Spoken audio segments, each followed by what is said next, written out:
Horror Fanatic here again, and welcome back. This month I want to talk to you about Stage Fright, a 2014 horror musical written and directed by Jerome Sable.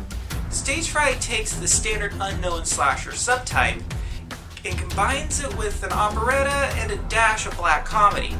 Stage Fright stars Ally McDonald, who is no stranger to the horror genre, appearing in both The Barons and House at the End of the Street.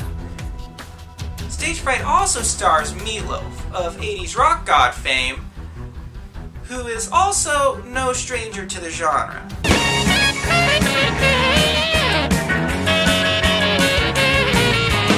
Stage Fright begins with a stage death during the opening Broadway production of The Haunting of the Opera, a paper-thin reference to The Phantom of the Opera. After the play's conclusion, the play's star, Kylie Swanson, is backstage with her daughter Camilla and her son Buddy. Roger McCall, the play's producer, and Kylie's romantic partner arrives and takes the children off her hands so that she can finish changing. Shortly after Roger leaves, she is killed in what is, my opinion, the best death of the film, by a masked assailant dressed as the opera ghost from the play. 10 years later, Camilla and Buddy work at Center Stage Theater Camp for Roger, who has taken care of them in the years since their mother's murder. Due to the camp being in financial crisis, Roger allows a production of A Haunting at the Opera as a publicity stunt. Camilla sees this as a chance to reconnect with her mother and, against camp regulations, auditions for Sophia, her mother's role. She managed to get into her audition with help from Joel in exchange for her owing him one later, but is still discovered. Camilla tries to convince Roger to let her audition, to which he reluctantly agrees. Camilla ends up co-cast as Sophia along with camper Liz. The play's director, Artie Getz, uses his position to try to solicit sexual favors from his leading ladies in exchange for opening night's performance. While we never learn how far Liz goes for the role, Camilla stops short the night before opening night, but not before she's seen by the killer. After Camilla leaves, Artie becomes the film's second body 41 minutes into the film. I really enjoyed this fight scene and feel that while a bit campy, it is very entertaining. Camilla awakes the following morning due to the commotion of Artie Getz's body being discovered. Camilla and Buddy slip away to discuss it, and Camilla decides she no longer wants to do the play at all. But Roger convinces her to stay as he has an old acquaintance, Victor Brady, a Broadway producer who is coming to see her. Roger then convinces the campers to not call their parents and tell them what happened until after opening night's performance, and he does this by singing a catchy tune. When they made gunpowder, we just sung louder, from Gilbert and Sullivan to Rogers and Hammerstein. Show tunes have shown up to drown out the battle cries. Before curtain call, Joel finds Camilla and asks her to leave with him. He reminds her that there's a killer in the camp, a fact that everyone else seems to have forgotten.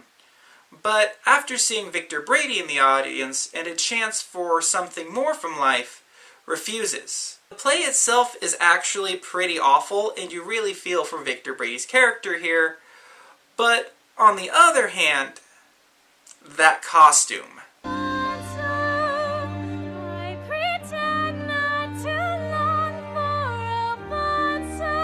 Liz attempts to sabotage Camilla's performance by rigging a bucket of red paint to dump out on her, but is abducted by the killer before she can do so. Sam finds the costumer murdered when he goes backstage for his quick change right before becoming the film's fourth body. Camille gets off stage to look for Sam, who's missing his cue. She finds Sam along with the costumer's body, thus starting her tour of the dead. Roger gets knocked out and abducted by the killer. The killer also kills this girl. Camilla eventually confronts the killer, learning that it's her brother, and he's doing this to get back at Roger for killing their mother. Roger attacks Buddy, killing him with the same level of brutality as with Buddy's mother. Roger then turns on Camilla. As the two fight backstage, Liz, beaten and bloody, is pushed on stage to take Camilla's place. Camilla manages to kill Roger with a little help from Joel before stumbling on stage in a stage of gore-covered shock, which leads to a standing ovation. A year later, it's opening night on Broadway, with Camilla now being under the guidance of Victor Brady. The film ends with one final jump scare, only to leave you with the impression of how damaged Camilla is from her encounter. There's a lot about this film that I like, but there's more than a few things that I feel really missed their mark. The concept of a slasher musical sounds great on paper, but Stage Fright lost something in its transition to the screen. Not that this is a bad film, it just didn't reach its potential. Stage Fright has more going for it than it has against it. The music, while bland and forgettable, has a few memorable songs, but does create a unique feel. Sadly, Stage Fright focuses more heavily on its musical aspects than it does on its slasher, putting this film at the lower end of the body count spectrum with a grand total of 7 deaths, one of which happens off-screen. But the deaths we do see are enjoyable, and sometimes pushing into brutal.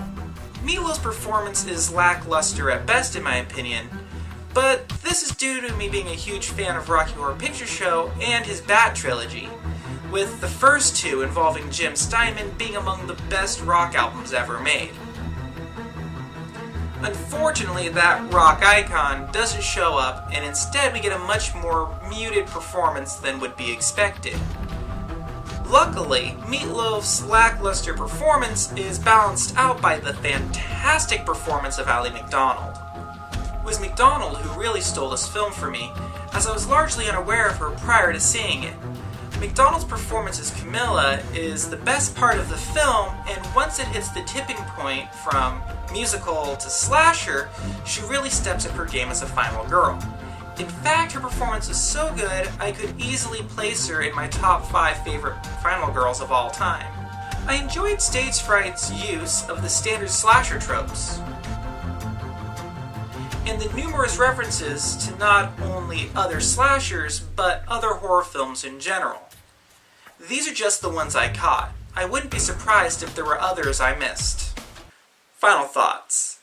Stage Fright, while flawed, still stands as a very solid slasher that closely adheres to the genre's established plot format, while inventing it enough to be enjoyable. The film's only glaring weakness is the killer is too cliché to have any impact, and I was able to call who it was on the killer's first appearance. But even so, Stage Fright is still a slasher worth seeing, but just don't expect this from Meatloaf.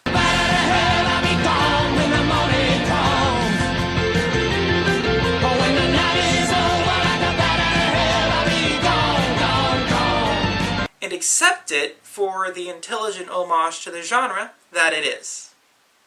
See you next month.